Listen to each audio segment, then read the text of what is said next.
Welcome back. Thanks for staying with us. So great to see Joyce. And she did want me to shout out to you guys that be on the lookout in the somewhat near future. They are going to be doing more outreach. Talking to realtors, they're going to be doing some written stuff, some meetings, and certainly you can keep track of things on the website, which is friscogov.com or townoffrisco.com. So be aware, be thoughtful, and certainly just jump into Town Hall and ask questions. They're always happy to see you there. So Susan, thanks for letting me take a minute on that. Nice to see you. Good to see you. You were very busy this summer with lots of things starting in late spring to really get out into the community.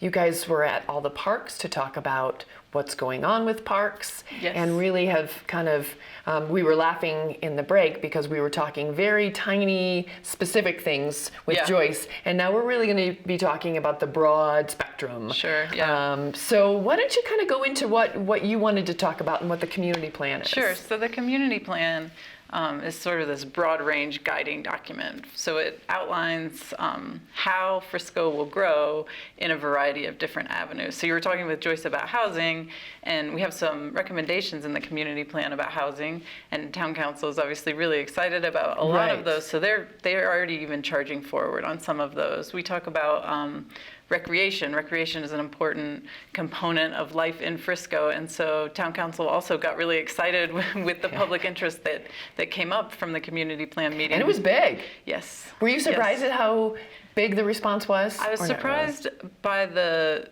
I guess depth of the response, but I was also surprised at how positive the comments and the engagement that we got was. Really? I think people love Frisco, and they want to make it better. It's not like we're starting from a place where we have huge issues that we have to overcome. We're talking about, fine tuning and making it even more amazing. Right. So it was great. It was great to see the positive response from the community and all the interest. So that was really cool. That is really cool.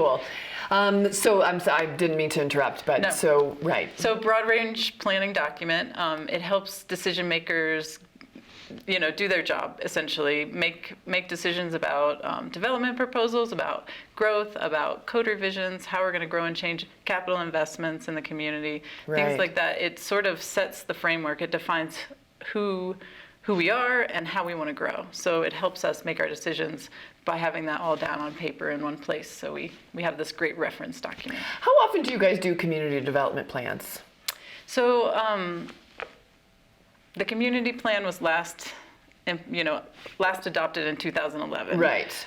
State statute requires that we revisit it and update it every 5 years. Gotcha. So moving forward, we don't expect to do a wholesale revision on the plan every 5 years, but we want to check in every 5 years and make sure this document is still reflective of who we are as a community. So this one was a couple years overdue, and it really needed maybe some major revamping. Well, I was going to say, it may have been a couple years overdue, and I know the statute is probably, but it seems like this was the right time, because it seems like in these past even 5 years, so much has changed and their growth has just skyrocketed. So it seems like that kind of happened for a reason. I hate to say it. Yeah, we wanted to make sure there has been so much growth and change. We've grown as a community. We've added new commercial developments. We've added new affordable housing developments that have grown our year-round resident population. And so we wanted to check in and make sure that the value statements and the policy direction that was in the old plan still rang true, and maybe add to it to create this new plan. And kind of updated it. Yeah. So one of the original goals was to have that really big outreach. We talked about that it was successful, that you guys really got a lot of feedback from everybody. Yes. And that was probably very refreshing. I always feel like the town folks here in Frisco are always happy to give their opinions. They are, and throughout the process. Right? We had a huge amount of interest in the beginning, and we did a lot of outreach to try to pull people in, but what was impressive is that throughout the entire process, people stayed with it and kept coming back and saying, how is this developing? What about X? What about Y? Are you still working on that? And it's like, yes, it's in here.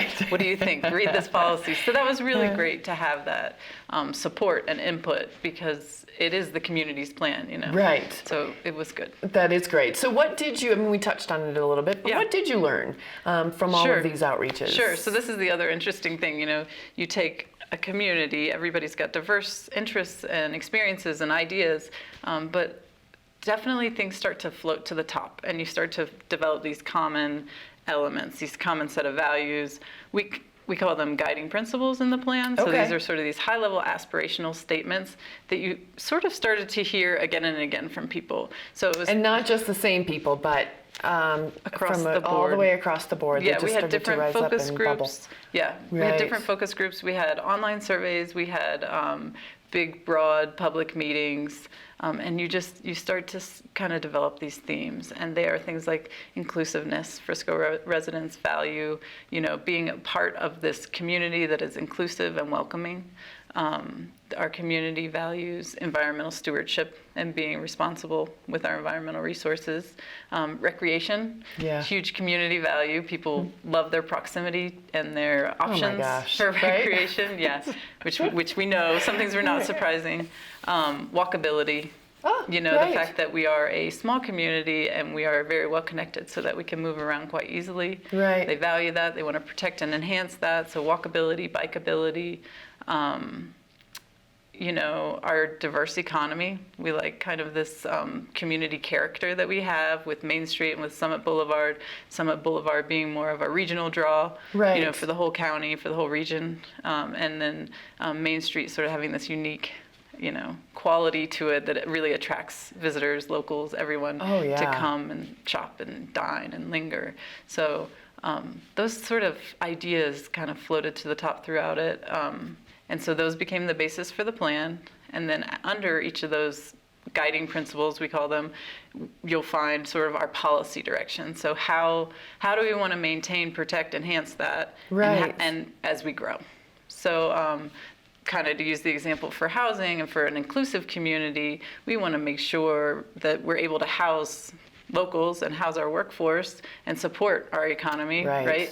So we have a number of policies that town council's already running with and has Right. adopted a strategic housing plan, and they're adopting these different housing policies to try to increase our portfolio of affordable housing in Frisco. And different options that can be offered. Yeah. Right. Yeah, not just one. We recognize that housing looks different for every kind of person. Right. Some people need apartments, some people need houses for places for kids to live and play, and Yeah. some people need temporary housing. So that there's a variety of needs. There needs to be a variety of tools to meet that need. And that's got to be an interesting aspect from the point of view of you guys as you start to look at these developments, because we're not that big of in square mileage, to try Yeah. to fit all of those things in there is not an easy feat. Yes.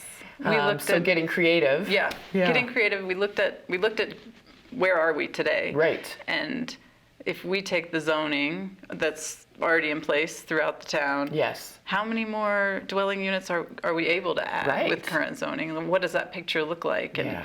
and how sustainable is that? And where would that density be? Right. So and at what point do you go, okay, At what point is this not meeting the values of our community? So balancing sort of a variety of different needs, right? And trying to maintain that character that because your people love. walkability is going to be distressful if you have to walk in between 80 million buildings. Yes. Right? Or if we start to stretch out. Do you know what I mean? And Absolutely. we're not walkable anymore. Right, and that's So, just yeah. it. Yeah. So that's an interesting balance that really I can imagine that you guys are, as you try to strike and the town council tries to visualize. Yeah.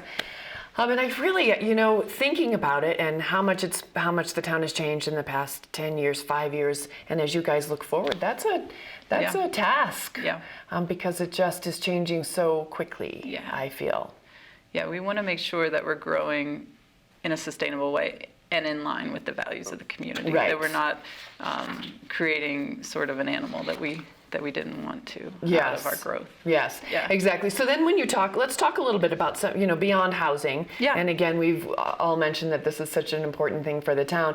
But the town also embraces all of this. The council knows that all of these things add to that. So let's talk a Fabric. little bit about recreation or parks. I know that was a big one that I heard. We had a special focus on parks. Recreation is so important to our community, obviously, that we had a special sort of outreach component for our plan where we asked people about all the parks and facilities that you use in the town of Frisco. And what we heard is that neighborhood parks are really important to our residents. These are like an extension of their backyards. These are their backyards in a lot of cases. Right. And so these are the places they visit every day. They recreate, they play with their kids, they walk their dogs, or they're even just using it to cut through to the next destination. Right. And so they're beautiful parks, but it's time to maybe invest a little bit in making them even better and making sure that we're maintaining them to the highest standard and that we're paying attention to current needs and trends. So that sort of rose to the top as we were in the middle of the community plan process, and town council directed us to sort of go ahead with working on improvements to parks and asking the public what they really want to see at certain neighborhood parks in particular. So that was sort of like a spur that came out of the community plan that we just started to run with. Yes. Well, it's pretty cool listening to people. We live right around the corner from Walter Byron. Yeah. So we've been very fortunate all of these years raising kids with that literally as our backyard. Yeah. But it's fascinating to hear people who are visiting and they say, like, this is your backyard. You can come here every day.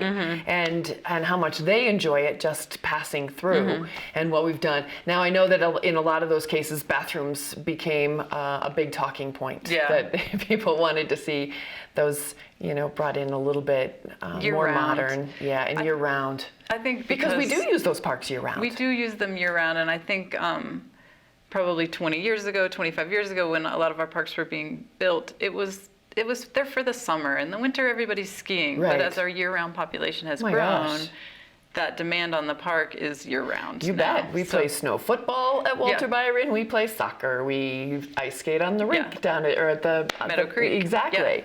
I mean, it's really, so I think that's... You are there year-round. We are. Yeah, and it's fun to use the parks year-round. Exactly. We want to make them attractive to use year-round. Yeah. I love seeing how many people use Walter Byron and Meadow Creek in the winter because of the snow.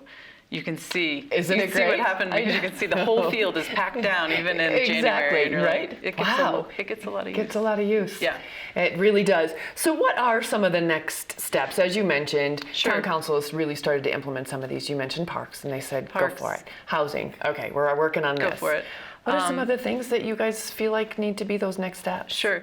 A lot of them, so from a community character standpoint, a lot of what we heard was that we should check in with our development codes and make sure the way we are regulating development is going to produce a built environment that the community is happy with. Okay. So some of it is code revisions, development review regulations. Right. Mobility, from a mobility perspective, how can we start to improve some of our corridors to make them more attractive and safer for bikers and walkers? So in particularly... I do not envy you on that job. We are looking at implementing some complete streets, so complete streets is just it's a planning term, but it means designing a street for all users. So not just for cars and trucks and buses, but thinking about everybody else who is going to interact with that street. So the homes on the side, the people who are riding their bike long distances through town or from A to B to school, walkers, joggers, moms with strollers, dads with bike trailers, whatever. Making sure it's designed for everyone. Yeah, but those who created complete streets probably never lived in a place as beautiful as Frisco. With as much snow. Exactly. Yeah. I mean, you just think about all of the things that come into play to put together a street that is conducive to every sort of user, and I would think that would be next to impossible, honestly. I think we've been directed to do better. We'll go for it. So we're going to go for it. So I'll stand behind you. Yeah.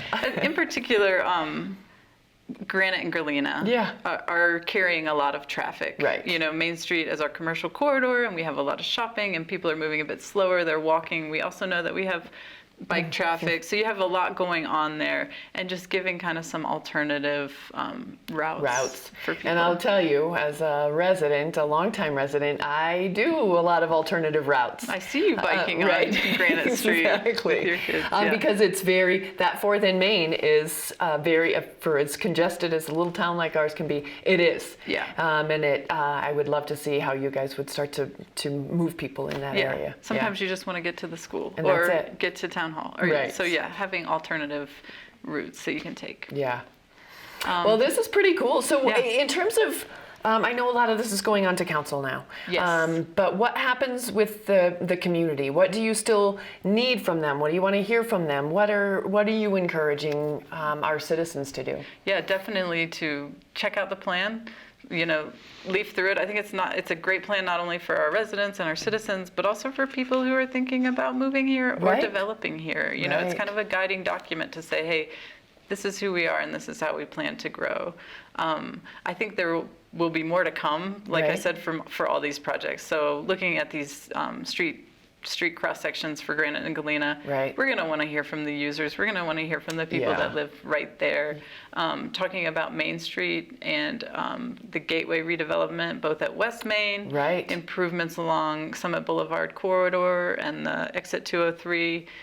There will be smaller public processes for each of those projects, but we want to hear from people for all of them too. That's great. Yeah, so more to come. Well, Town Hall is always a very welcoming place. I love going in there because you can just feel the little bustle in our tiny little town, Yeah, right? yeah. So feel free to stop by. You can always give them a call over there and set up appointments. But I imagine that you guys love it when people come out, whether it's to town council meetings or some of these community Definitely. meetings, and really get an idea of the passion and the love that everybody has for the town. Yeah, definitely. Okay. All right. Well, thank you very much for Thank your you for time having today. me. I appreciate it. And we'll do some updates. I would love to, as we move into some new phases with this, I'm excited to hear from you and, Yeah. and do some updates. Love to share. All right. Cool. Thank you all for joining us. This was such a great show. I hope it was as informative for you as it was for me. Don't stop asking questions. As always, we want to remind everybody to get out there and volunteer. There are so many opportunities here in the town, and that gets you as part of the community as well and really see kind of what we live and breathe every day. On behalf of the Town of Frisco and everybody that worked to make this happen today, thank you certainly to Joyce and to Susan for joining me, taking some time out of their day for doing so. We are so excited you guys decided to join us today, and we look forward to seeing you again soon. I'm Shannon Fallon, and thanks again.